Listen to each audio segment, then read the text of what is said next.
Hey, let's get into our first word here. Oh, there I am.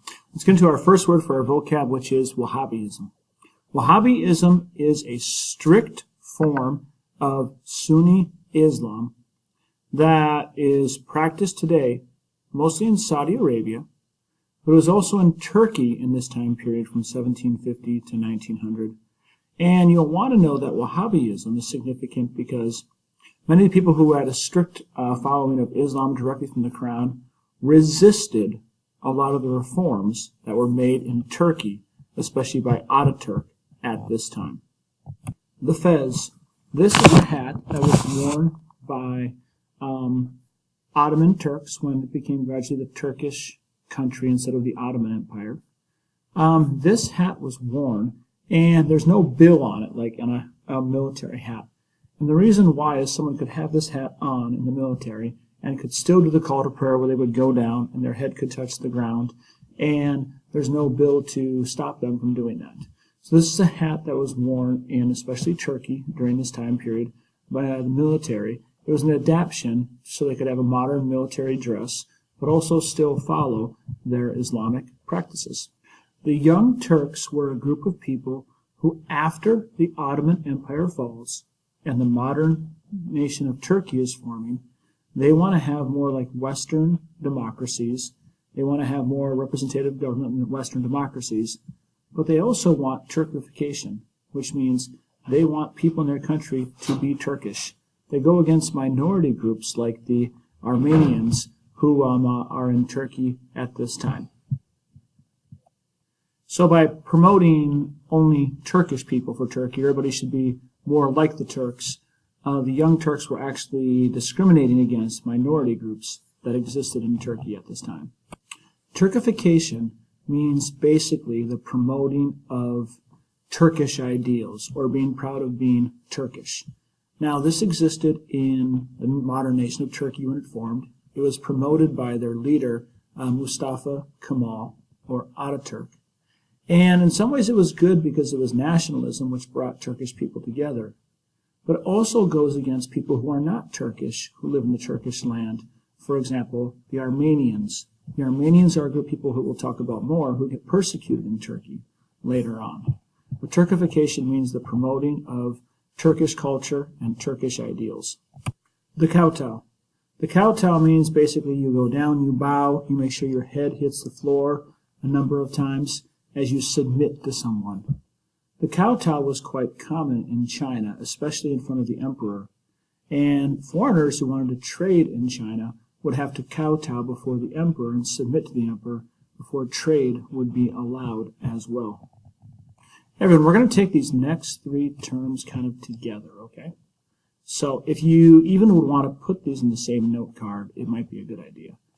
And they are the Harmonious Order of the Fists, the Boxer Rebellion, and the Millenarian Movement. So let's start off with the Harmonious Order of the Fists. These people were also referred to as the Boxers, and they were people who wanted to get rid of all foreign influence out of China. So they were willing to fight and they were willing to rebel to get people, any kind of foreigners, Europeans, out of China. This was part of a millenarian movement, which wanted sudden and violent change to China by getting rid of all the foreigners out of China. And this ended up leading to the Boxer Rebellion, or the fighting that went against the foreigners who were in China to get rid of them, to get rid of trade, because they thought it was corrupting and hurting their country.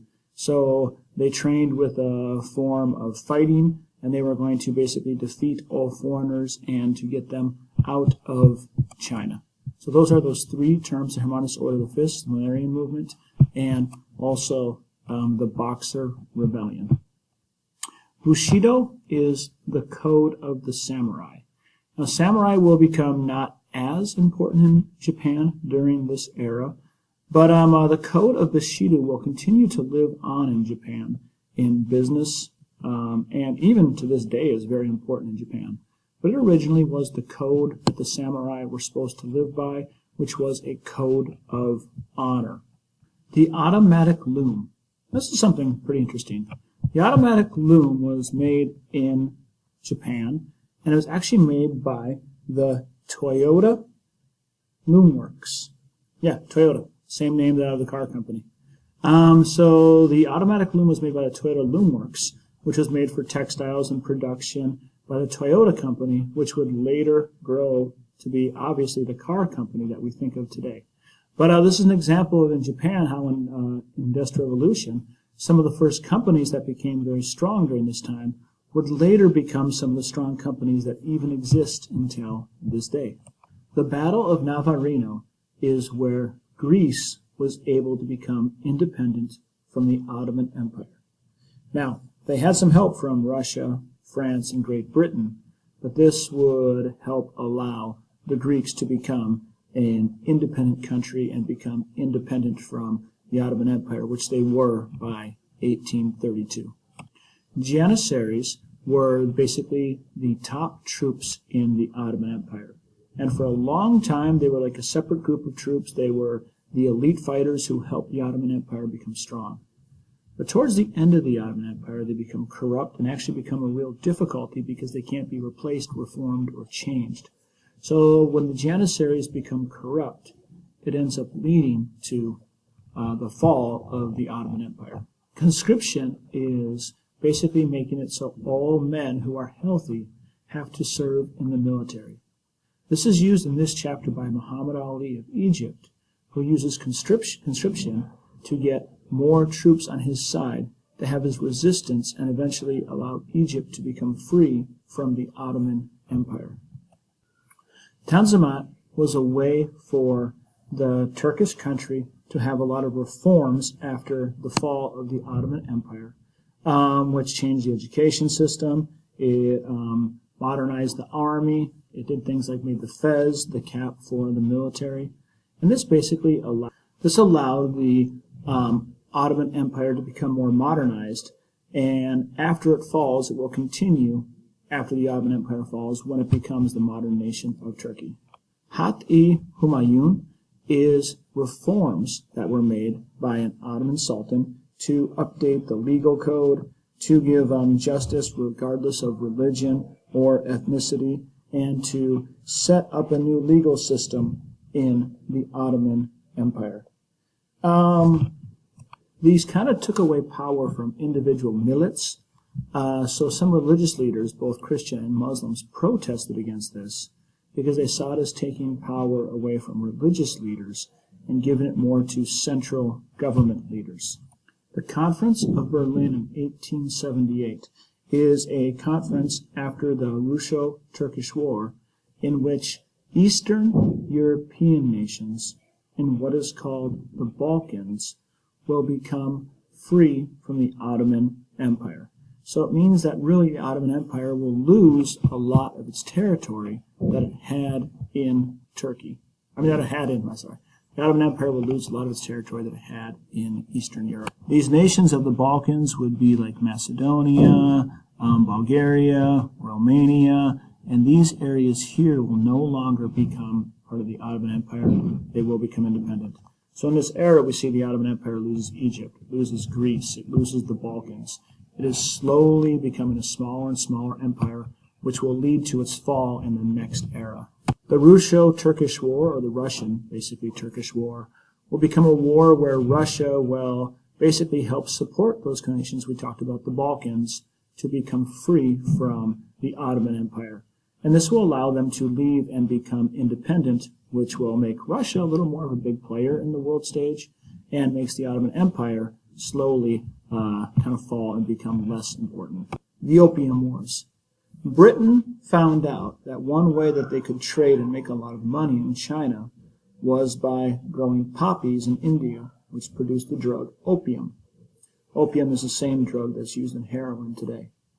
They were able to take this opium and sell it in China along the ports. There were people in China who made a lot of money off this, but the Qing dynasty overall did not want the opium in there. At least they didn't want the British controlling the opium that was brought in and sold to their people. So in the Opium Wars was when the Qing dynasty dumped out opium and said they did not want any more opium coming into their nation.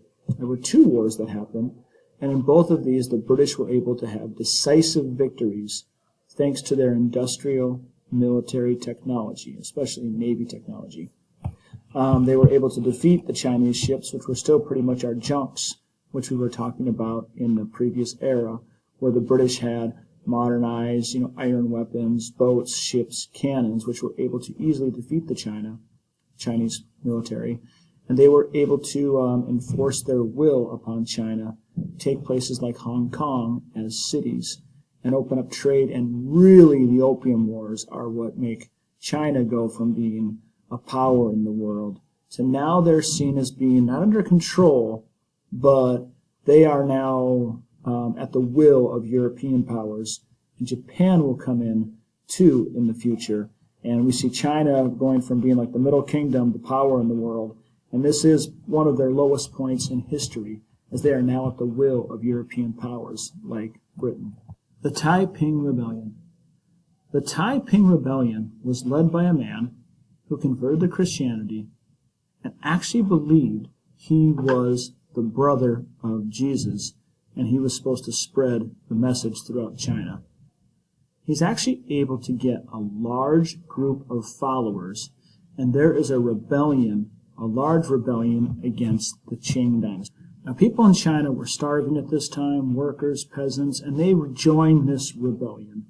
And there becomes an army of about basically 1 million fighters who are going against China and nearly have the opportunity to overthrow the Qing dynasty at this point.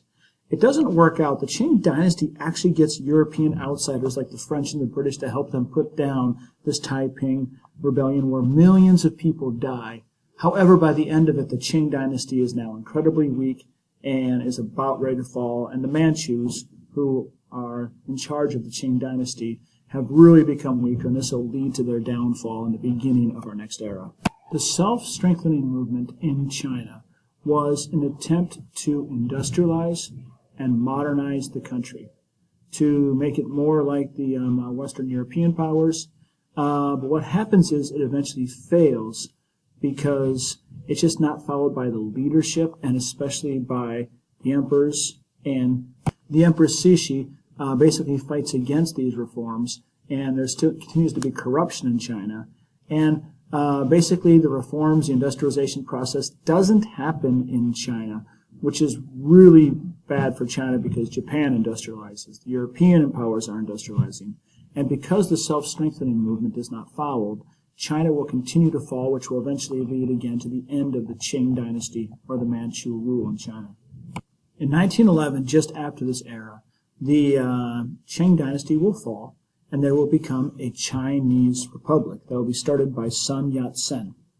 The three principles of the three people's principles, or the three principles of the people, will be on nationalism, democracy, and socialism, which will basically be promoted as the Chinese Republic begins. Nationalism, being proud of Chinese, democracy, people can vote, and socialism, that the people in China can control all the production of the goods, and they'll be distributed to the people as needed.